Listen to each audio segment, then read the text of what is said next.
Bonjour et bienvenue sur topcom.fr, la communication par ceux qui la font. La mode est un des secteurs les plus polluants, responsable selon l'ONU de 10% des émissions de carbone mondiales et de 20% des rejets d'eau usée. La faute notamment à la fast fashion, qui consiste à surconsommer les pièces de mode et en acheter toujours plus au gré des tendances. Une vision éphémère de la mode à laquelle la marque Un Jour Ailleurs a décidé de s'opposer à travers sa nouvelle plateforme de marque. Une campagne imaginée par l'agence Josiane montre comment la marque réussit à habiller les femmes dans la diversité de leur quotidien. Pour en parler, nous recevons Marie-Dominique Lacroix, qui est directrice de la communication Un Jour Ailleurs. Bonjour. Bonjour. Et Raphaël Chalaï Lozano, qui est directeur des stratégies de l'agence Josiane. Bonjour. Bonjour. Merci d'avoir accepté notre invitation. Donc, on va peut-être parler justement de ces objectifs, de votre nouvelle plateforme de marque. Quels étaient ces objectifs ? Alors les objectifs, nous avions une volonté de réinventer la marque. Il fallait repositionner Un Jour Ailleurs, la réinstaller vraiment dans son époque. Rester en phase avec l'ADN de ce que l'on a toujours été.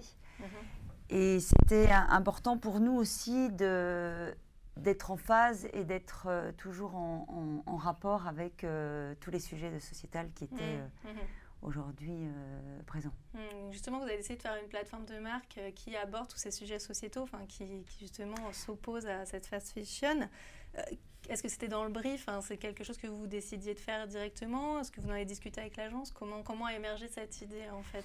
Cette idée a émergé, c'est presque dans notre ADN en fait. Donc Un Jour Ailleurs a toujours eu cette volonté et conçu ses vêtements, ses collections en phase avec ses femmes. On est quand même une marque 100% féminine qui crée des collections destinées aux femmes d'âge mûr.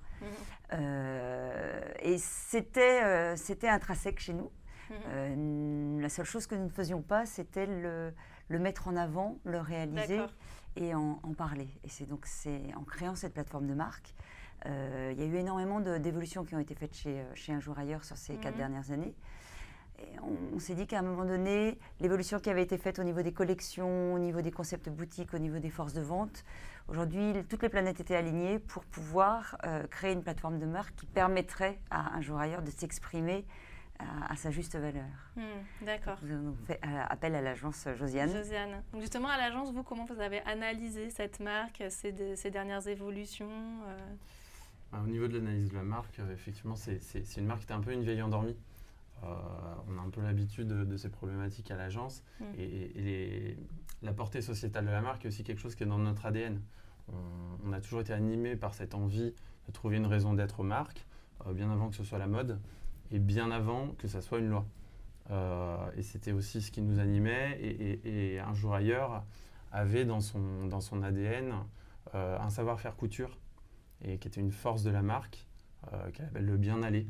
Le bien-aller, c'est l'idée que, quelle que soit la taille, quelle que soit la morphologie, quel que soit finalement le vêtement qui nous plaît, la coupe sera travaillée pour que le vêtement, il y ait un tombé du vêtement qui aille, quelle que soit la morphologie de la femme.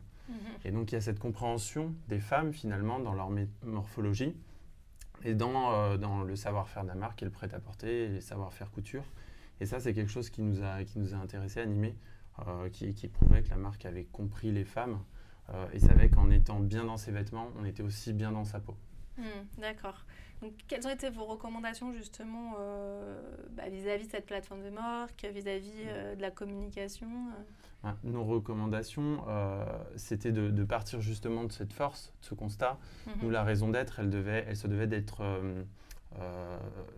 il fallait que la marque soit légitime pour cette raison d'être. Et il ne suffit pas de masquer une forme d'opportunisme sous une couche de bullshit publicitaire. Le but, il est d'aller chercher quelque chose qui est inhérent à la marque. Là, c'était ce bien-aller, ce savoir-faire, cette compréhension des femmes. Et cette juste compréhension par le vêtement, on a juste continué à tirer le fil, si je peux faire la métaphore, jusqu'au tissu social. Et donc, les femmes dans la société, comment elles vivent, quelle est leur façon d'être. Et on ne voulait pas gommer leur façon d'être. Et les empêcher d'être ce qu'elles sont en leur donnant une certaine vision de la femme, mais plutôt en les ouvrant à un libre arbitre sur ce qu'elles sont et pouvoir embrasser toute cette diversité qu'elles ont en elles en allant amener notre plateforme de marque du coup qui est des femmes à suivre et qui se traduit par une promesse qui est simple, c'est de suivre et habiller la femme dans la richesse de la diversité de son quotidien de femme plurielle. D'accord, donc effectivement, votre campagne est axée sur les femmes plurielles qui se partagent entre leur vie de femme, de mère, leur travail. Pourquoi ce choix de parler de ce sujet des multiples vies des femmes? La vie d'une femme aujourd'hui, elle est très très riche. Elle est très riche, elle est très intense. Elle l'est déjà depuis quelques années parce qu'elle est effectivement à la fois une femme active, une mère, une épouse, une amie. Enfin, dans une seule et même journée, elle a plusieurs rôles. Donc c'est une vraie femme plurielle. Et pour nous, on a tout notre bureau de style qui est à Paris, donc le lieu où on conçoit, où l'on pense nos collections, nos vêtements effectivement pour toutes ces femmes. On les conçoit dans une idée dans une volonté de s'adapter à cette femme qui est cette femme plurielle, à cette femme qui, dans une seule et même journée, va pouvoir endosser plusieurs rôles, va devoir endosser, va pas pouvoir, mais va devoir endosser plusieurs rôles. Et on a des collections qui répondent à chacune de ces moments de vie que cette femme a avec elle. Et cette femme pourra trouver, à travers nos collections qui sont des styles intemporels, on a des habillés, du week-end. Chaque femme pourra se retrouver dans nos collections et exprimer librement cette pluralité qu'elle a en elle. Alors comment s'exprime justement cette pluralité dans cette campagne à travers les visuels? Alors aujourd'hui, on est au début, on est vraiment au début du lancement de cette plateforme de marque. Donc effectivement, on a lancé une campagne qui s'est principalement focalisée sur de l'affichage et de la presse. Ça s'est fait bien évidemment à travers des visuels, qui sont des visuels qui sont vraiment en mouvement, où on représentait ces femmes sous deux façons différentes. Il y avait deux dynamiques, deux émotions qui pouvaient ressortir, deux attitudes. Toute cette richesse et cette pluralité de cette femme, bien évidemment, elle ressortait sur ces visuels à travers un style vestimentaire qui s'adapte à chacune de ces phases. Et donc, c'est des visuels où, effectivement, on a toujours deux femmes, cette même femme, donc c'est une seule et même femme qui est représentée, mais sous deux attitudes et deux émotions complètement différentes. Justement, oui. Et la signature qui vient aussi apporter à la fois cet état d'esprit qui est tourné vers les femmes et qui les invite à être ce qu'elles sont, à se révéler telles qu'elles sont, et qui du coup ne leur impose pas un style. Et puis à la fois qui incarne la mission de la marque, des femmes à suivre, parce que justement, Un jour ailleurs suit les femmes dans tous ces mouvements et exprime cette réalité produit. Donc c'est une réalité chez la femme et c'est une réalité dans la marque. Et nous, notre travail finalement dans les visuels et dans la publicité en général, c'est de créer une connexion entre ces deux vérités. Parce que les femmes chez Un jour ailleurs, elles nous inspirent. Elles nous inspirent et elles nous inspirent à créer des collections qui sont de plus en plus proches et de plus en plus adaptées à leur quotidien. De femmes modernes, parce que ce sont des femmes modernes. Et donc effectivement, toute la campagne s'est beaucoup tournée autour de ce sujet-là.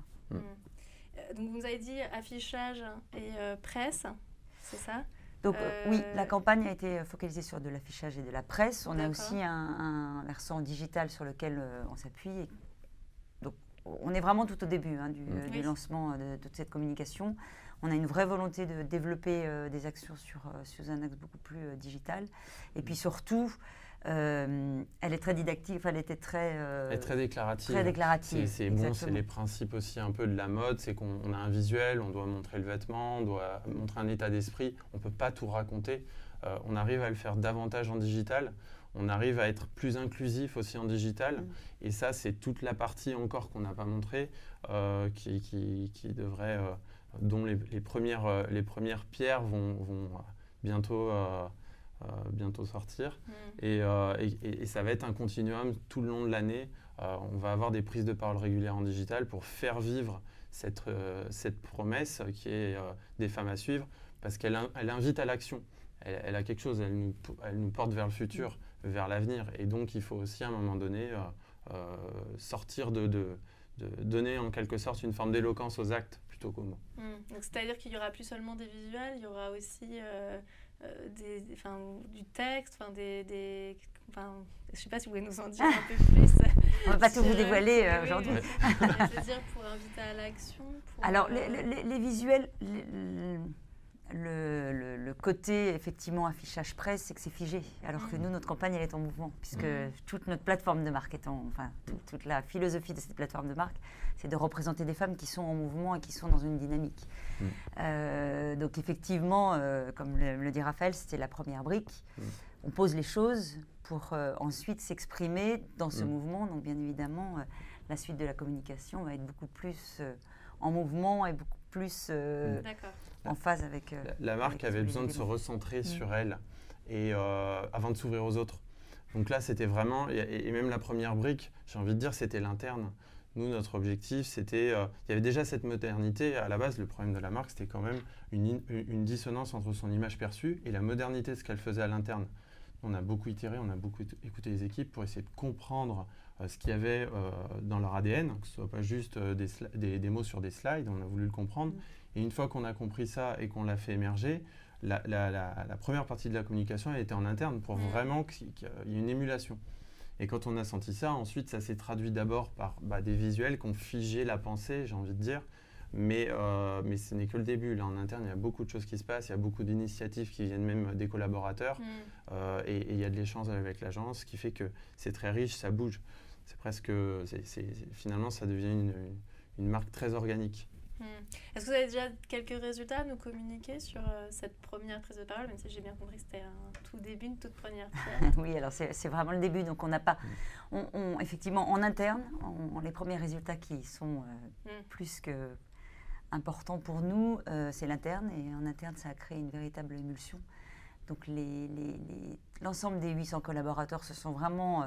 sentis concernés par ce sujet et ont pris le sujet à bras-le-corps et suivent, et ça devient les premiers ambassadeurs de la marque, ce qui est excessivement important. On a des retours, mais surtout des retours d'image pour l'instant sur les campagnes d'affichage et de presse qui sont assez positifs. D'un point de vue vraiment performance ou ROI, si on rentre un peu plus sur ces sujets-là, c'est encore un petit peu tôt pour pouvoir parler de choses, mais bon, on sent que les choses bougent. Donc pour l'instant, on est plutôt satisfait des premiers éléments. C'est un gros changement pour un jour ailleurs. Ça a été quand même, cette plateforme de marque, c'est un peu, pas utiliser le mot révolutionnaire parce que c'est un peu fort quand même, mais c'est un changement de cap. C'est un changement de cap qui existait en interne depuis longtemps, que les équipes vivaient en interne depuis plusieurs années, que là, effectivement, le grand public n'avait pas encore senti ou suffisamment ressenti. Donc, on avait vraiment un sujet de perception de marque à travailler. Et là, on sent que les choses sont en train de bouger, mais sont en train de bouger sur l'extérieur. C'est pour ça que l'interne se sent valorisé et valorise les éléments, parce qu'eux le vivent depuis tellement longtemps. Et on voit qu'en externe, oui, il fallait bouger parce que ça réagit. Donc, on est très satisfait. Très bien. Donc, une campagne à suivre aussi, alors. Exactement. Une campagne à suivre. Merci. Merci. Merci. Au revoir.